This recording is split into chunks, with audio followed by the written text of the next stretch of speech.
Now we all work a little bit differently doing this kind of thing. All this channel is just me showing you what I do, but I don't just tell you what to do, I kind of back it up, proving everything works.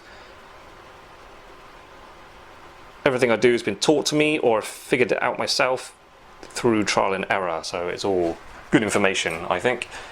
So right, I'm spacing those stones out in a dead straight line, and not quite touching, a tiny gap, like a hair width.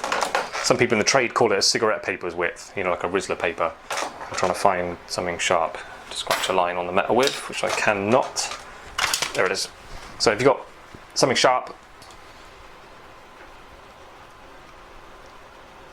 I just scratch little lines on. This is my guide. So I've got the ends there. Whoops. So that's my total length, and then marking in between the stones. There you go.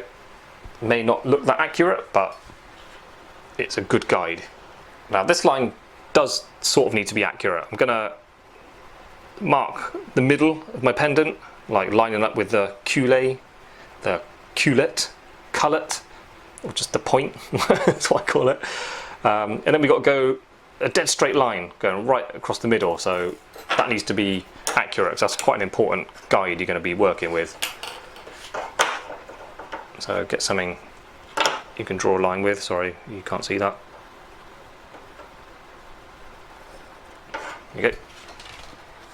So now you've got all your lines marked on there. We've got the centre line, and then we've got basically everything marked out that we need already. But I like to put my stones back on, double check, measure twice, cut once, as they say in carpentry.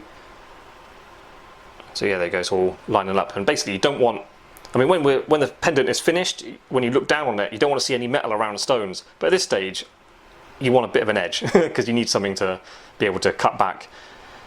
So yeah, it's no stones are hanging over the edge, but I've got everything in a good position for cutting out.